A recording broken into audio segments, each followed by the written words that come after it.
Via Castagnaio, 14 settembre, siamo alla manifestazione a ricordo di Marco Furzi, GP for Marco, Cuori in Movimento.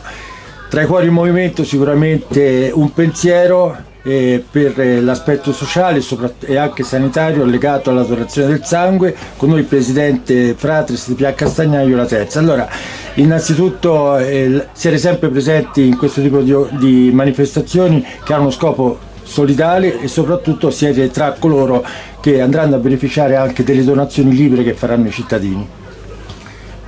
Sì, sulla promozione e la pubblicità per promuovere la donazione del sangue e del plasma.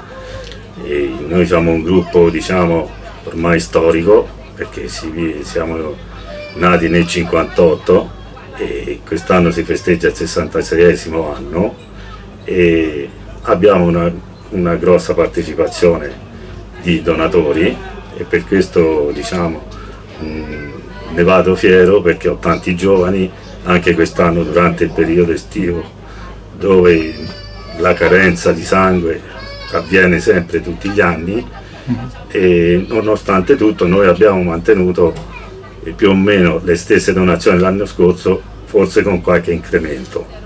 Ecco, quindi rispetto anche ai richiami che frequentemente ha fatto anche il Presidente della Regione, ma anche a livello nazionale, Via Castagnaio rimane comunque sia un elemento positivo. Allora, chi può donare il sangue? Perché non tutti possono farlo, o il plasma.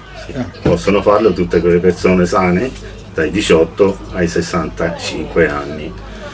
C'è un controllo iniziale, immagino. C'è un controllo, c'è una prima visita, poi tutte le persone che più o meno uno si ritiene idoneo, cioè in buona salute, perché poi tanto c'è sempre una prima visita dove dargli idoneità e iniziare il percorso della donazione, sia per il plasma sia per la donazione di sangue.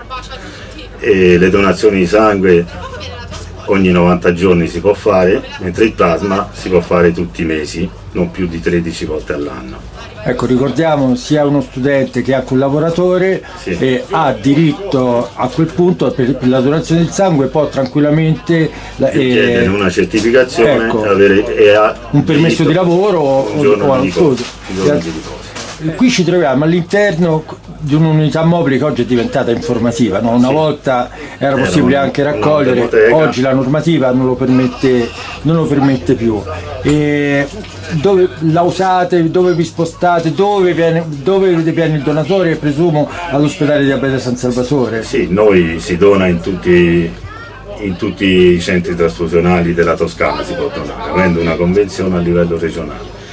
Questo punto informativo viene spostato dove c'è delle manifestazioni, dove diciamo c'è persone, dove c'è il pubblico, per informare chi ha interesse e ne avesse voglia, che ce n'è sempre tanto bisogno, per diventare donatore. Cosa comporta diventare donatore? Allora, io vorrei diventare donatore, ho questa visita, inizio questo percorso, c'è un'iscrizione all'associazione? Sì, ognuno si iscrive alla propria associazione, diciamo, che ritiene più opportuno, e perché questa iscrizione serve per una copertura assicurativa, dove per qualsiasi problematica è coperto da assicurazione. E poi entra diciamo, nel circuito dei donatori, dove trascorso il periodo di intervallo fra una donazione e l'altra viene chiamato, viene informato che se è disponibile per una prossima donazione, perché il tempo è trascorso e se c'è della donazione viene chiesto sia una o l'altra donazione a disposizione del donatore. Poi siccome è facoltativa, perché è il donatore che decide, non è diciamo, il gruppo che decide di iniziare. No.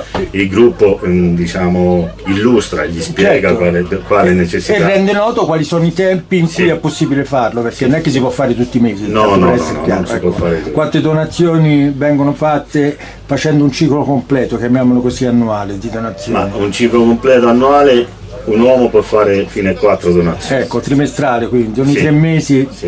Una donna per vari problemi fisici 2 volte all'anno, metà fertile, mentre poi quando diciamo quando diventa in menopausa può farlo come un uomo ogni 3 mesi, perché il sangue intero viene usato per determinati interventi, operazioni, mentre il plasma viene, diciamo, come posso dire, diviso in tante parti perché è un salvavita per tante altre patologie, per diverse, certo, per più cose, ecco.